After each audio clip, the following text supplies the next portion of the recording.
Madame Michaëlle Jean, secrétaire générale de l'Organisation internationale de la francophonie, Excellences, chers collègues, Mesdames et Messieurs, dear friends, it's my great pleasure to open this international conference in the new Armenia with a new face and a new future.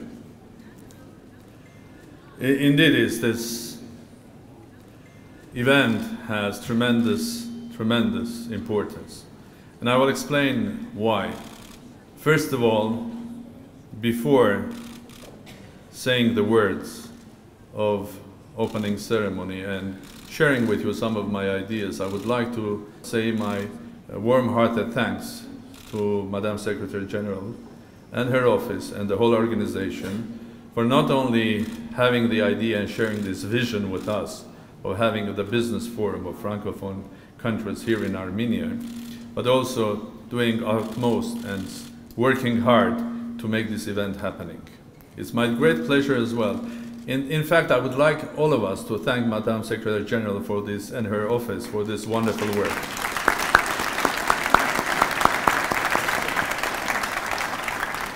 I will take this opportunity to thank also my colleagues here in Armenia who have done tremendous working, and that was led definitely by Mademoiselle Atamian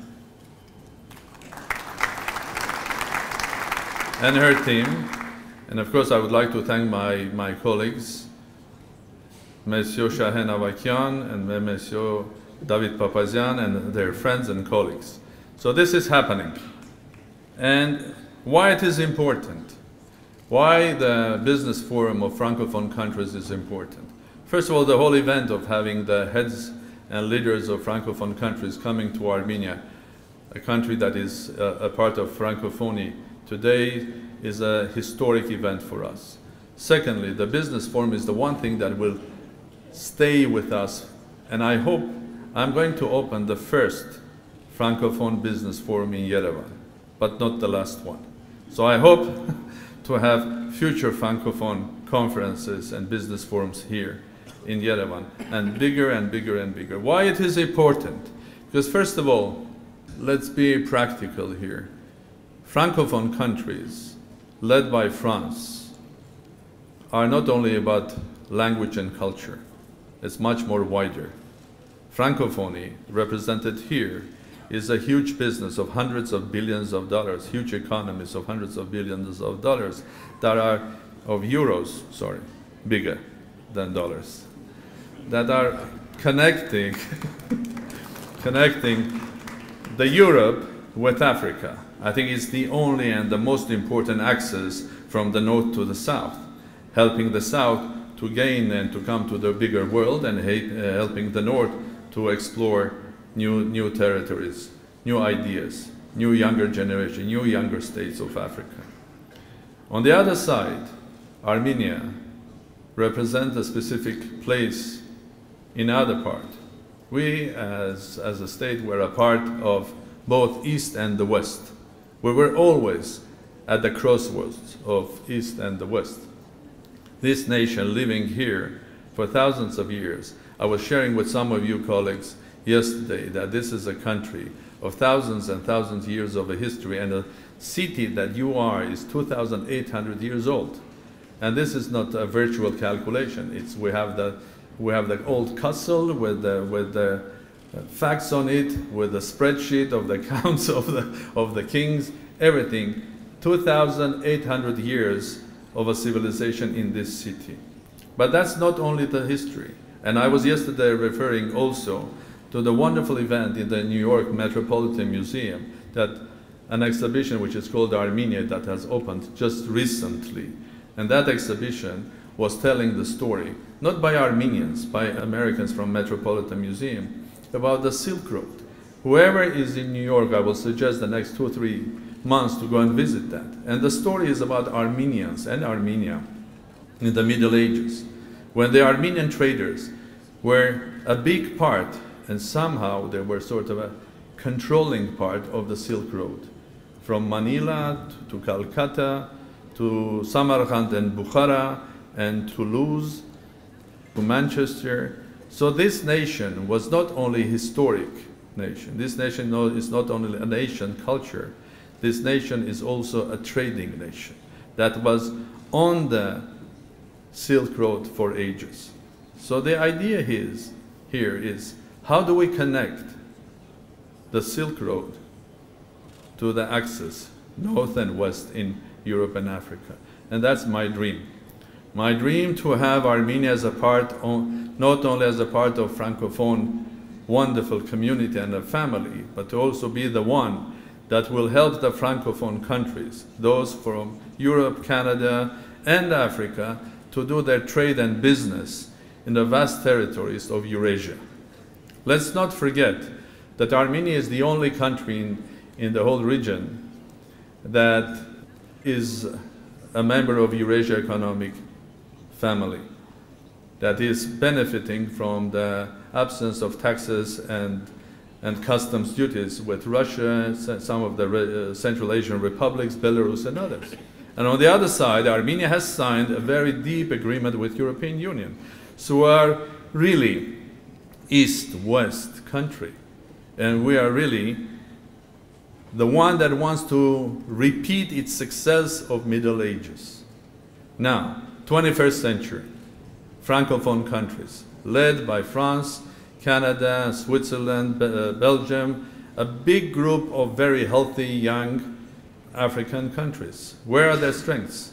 Of course, when we speak about the businesses, the names that comes to our mind are the big names, starting from Dassault to Thales, to Credit Suisse, to Nestlé, to from Bombardier, to Beccard, and all of these are fantastic companies. They do worldwide business. To be honest, when I'm thinking about Africa, even daily, when I want to know the news about Africa, I don't go to BBC, I don't go to Russia Today, I don't go to Al Jazeera, I go to Russia 24.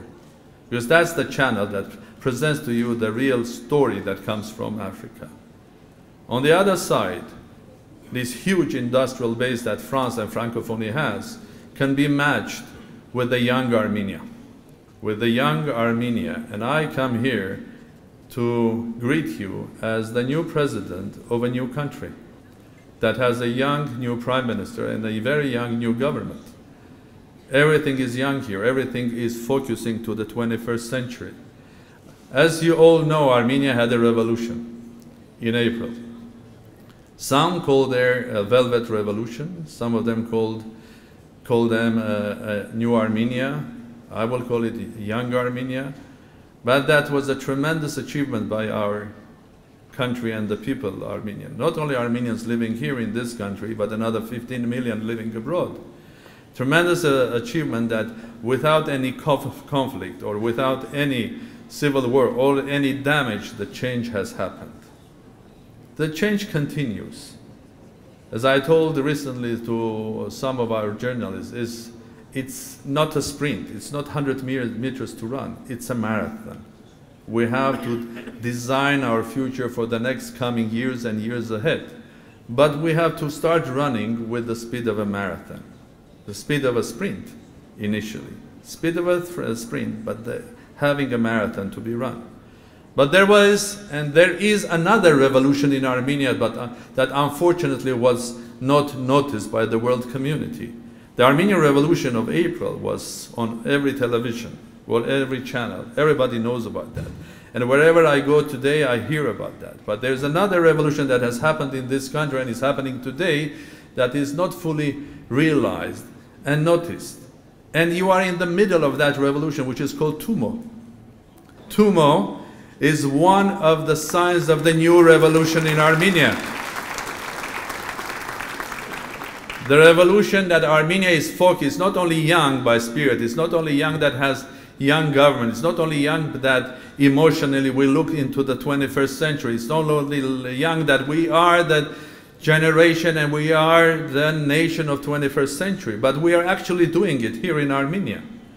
If I want to match the great names of French, Canadian, Swiss, Belgian, African companies, I can match them because I have the vision of building here in Armenia the future, the industry of 21st century, the new high-tech, the new virtual world, and TUMO, an extraordinary event or organization that is a new way of educating children, younger generation, to be a part of not only science, society, but also part of the business. Revolutionary way of doing that. That is, in fact, now will be exported from Armenia to France, to Moscow, to Doha, to Kazakhstan, is our sort of a notice to the world that we're not only young by age, we are not only young that we are dreaming to be in the 21st century, we are indeed in 21st century. And that's my dream, the Armenian Revolution of 21st century, to match with the huge power of Francophone industry and to create a match where the Northwest will sort of marry to the East-West. And I hope that Armenians again and again will show to the world that not only in the Middle Ages we were controlling the Silk Road, but we can sort of be a big part.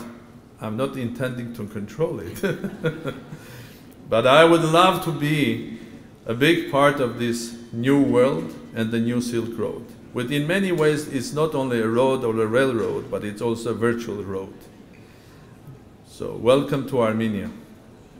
Welcome to 21st century in a city that is 2,800 years old.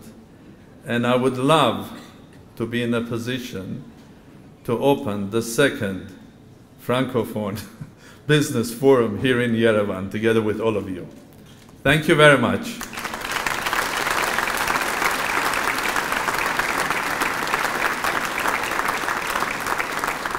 You can be all very sure the atmosphere of friendship, friendliness, and stability that you feel here will continue in the future. The Armenian Revolution in April has shown that it was not only without any blood, that it was a revolution of love and friendship. It will change the country smoothly. Armenia has very strong units of its industry. One of them, for example, is the IT sector. And Armenia is not only TUMO. There are dozens of TUMOs, of different startups in Armenia that have wonderful power. They work already with big international companies. And amazingly, a lot of them work with the Silicon Valley today. I would love to see Francophone companies in IT, high-tech working here. Another sector, banking sector, the revolution happened. Everything was absolutely stable. Armenia is a country that has one of the most advanced banking sectors in the region. I mean, it's the only country probably from the CIS that international banks are here. They were here from the first day, they have stayed here. They have pulled them out from other countries of the CIS, but HSBC, Crédit Agricole, Raiffeisen, Gazprom Bank, Greek banks, Lebanese banks, Persian banks, they're all here. So there's a stable banking financial sector. The country is changing itself. So this country can be also a gateway for you. You can come and register your company here. In a country that is becoming more and more open, predictable, stable, and also legally open. A country where the law and order will work more and more and more. You can have your company registered here and do your business in Kazakhstan, Belarus, Russia, Kyrgyzstan, Uzbekistan, or indeed in the region. So this could be a hub for you. So let me again share with you the vision that this country can be the one that can help the companies of Africa to be connected to Eurasia and help the Eurasian businesses working together with Africa. There's a huge future for Africa. I mean, everybody looks at Africa. I think if you see the international interest to Africa, that's the biggest future of the planet. On the same way, Eurasia has a future with the vast territories, natural resources, and the manpower. So being in the center of that huge opportunities, it's great privilege. So once more time, thank you very much. Welcome to Armenia, and I hope that this business forum will contribute to this friendship, business development, and the future of the whole Francophone world. Thank you very much.